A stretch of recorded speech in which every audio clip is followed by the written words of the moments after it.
retrouve pour un nouveau point lecture. Alors je sais pas si vous avez remarqué, j'ai changé le nom de mes vidéos point lecture. Ce n'est plus point lecture mais c'est un nouveau rendez-vous.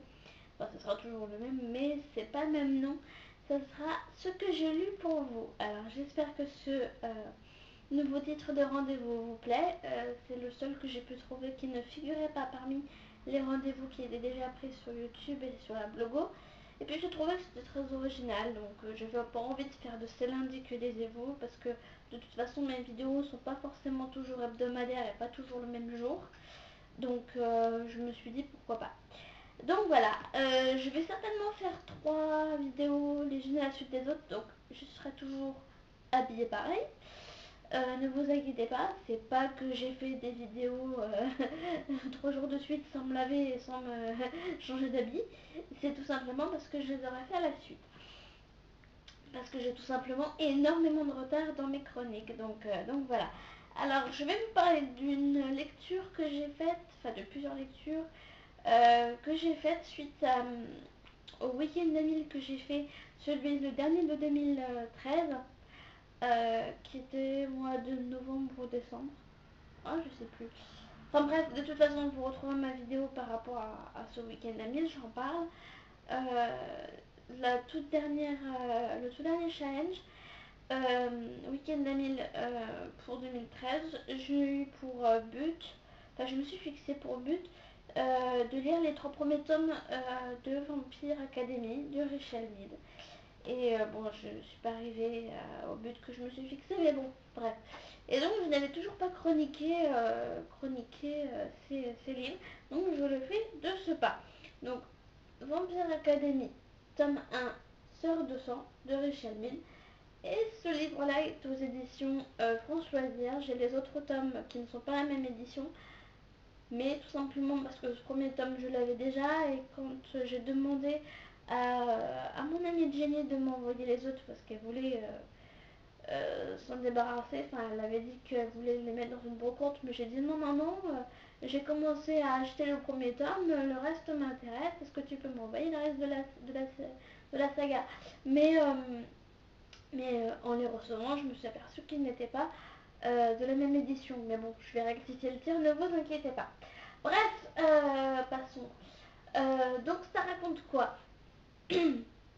Alors il s'agit tout simplement en fait de 2 personnages principaux que l'on retrouve ici qui s'appellent Rose et Lisa, qui sont en fait 2 élèves, on va dire ça, 2 élèves en fuite, en cavale si on peut dire, d'un établissement qui s'appelle Saint-Vladimir, qui est en fait une académie de vampires. Donc en fait, au début du livre, on nous explique un peu donc leur cavale. Elles sont en cavale depuis 2 ans et demi pour des raisons qu'on ne nous dit pas tout de suite, qu'on nous dit au compte-gouttes tout au long de ce premier tome.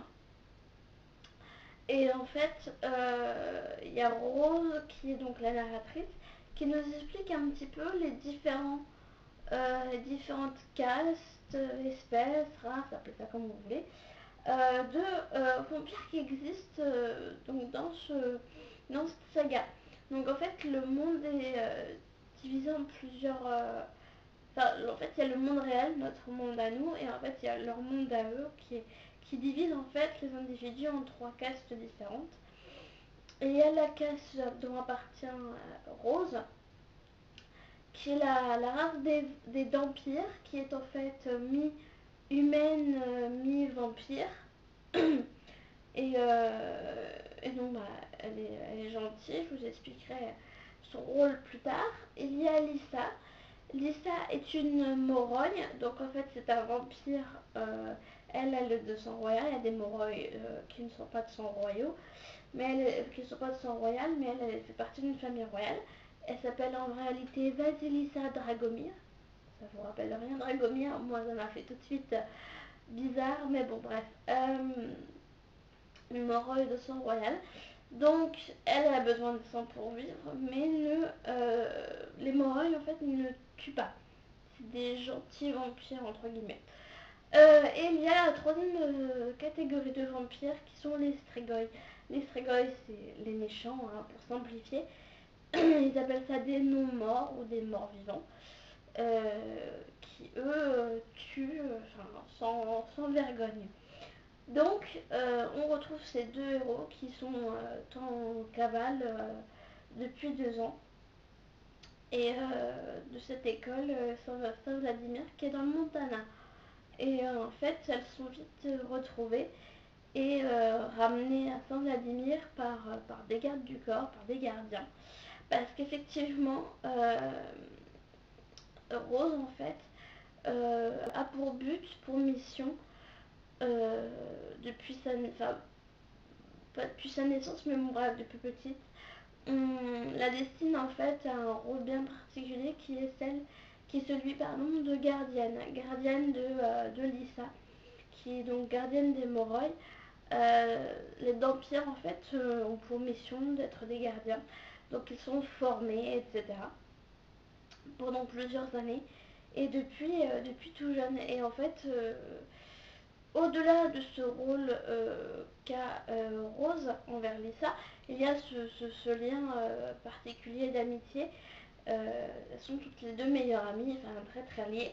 Donc au-delà de ce lien de gardienne, elle se sent obligée, elle se sent responsable de Lisa et obligée de la protéger coûte que coûte, quoi qu'il en coûte, même au prix de sa propre vie. Et donc en fait, ce, ce, ce tome introductif de cette saga est un petit peu long à se mettre en place. On a la mythologie vampire qui se met en place. Rose nous explique les différentes catégories de vampires, nous explique son rôle à elle, etc. Comme punition entre guillemets de cette fugue qu'a fait Rose, enfin c'est surtout Rose qui est punie plus que Lisa, mais bon bref, elle a pour objectif, enfin là on lui impose des séances d'entraînement supplémentaires et avec un des gardiens qui l'a amené qui s'appelle Dimitri. Alors Dimitri est décrit limite comme un dieu, enfin un Apollon physique impressionnant, enfin bref. J'ai beaucoup aimé le personnage de Rose, un très très très fort caractère, qui se laisse pas faire. Un peu des fois prétentieuse, mais bon, c'est une ado hein, en même temps. Elle passe aussi des fois pour une véritable allumeuse auprès des garçons. Lisa, elle, est beaucoup plus, en tout cas au début du livre, beaucoup plus effacée. Un personnage un peu fade, etc. Enfin fragile. Mais on découvre en fait au fil de ce roman que derrière cette fragilité se cachent en fait des dons qu'elle a, enfin des pouvoirs, notamment un don qu'elle a. Et en fait, c'est ce pourquoi en fait elle est menacée entre guillemets et pourquoi Rose doit la protéger. C'est à cause de ce pouvoir. En fait, les Moroi sont prédestinés à avoir des pouvoirs liés à un des 4 éléments, donc l'eau, la terre, le feu, l'air. Sauf que pour Lisa, ça va pas du tout se passer comme ça. Il va y avoir un 5e élément qui va se présenter à elle, qui va s'imposer. Et c'est pour ce 5e élément qu'elle va être menacée et qu'on va la convoiter. Et qu'on va convoiter ce don. Et donc elle va être en danger. Et donc il y a une première épreuve auquel elle va être confrontée avec Rose dans ce début de saga. D'ailleurs, c'est surtout vers la fin, parce qu'en fait, au moins à la moitié, il y a donc, comment dire, l'explication des différents rôles des vampires, etc. Mais il y a surtout plein de questionnements de Rose, des questionnements d'adolescente, hein, type, etc. Donc c'est un peu long, mais franchement, dès qu'on est rentré dedans et qu'on a euh, Lisa d'un seul coup qui est en danger, moi franchement je suis rentrée dedans vraiment tout de suite. Et c'était vraiment super, j'ai tout de suite accroché. Et je l'ai lu franchement d'une seule traite. Je m'y attendais pas du tout à ce qui allait se passer. Et j'ai vraiment accroché. Donc voilà, je suis vraiment très contente de ce début de saga. Et je vous retrouve tout de suite pour la suite de la saga. Voilà, à tout de suite.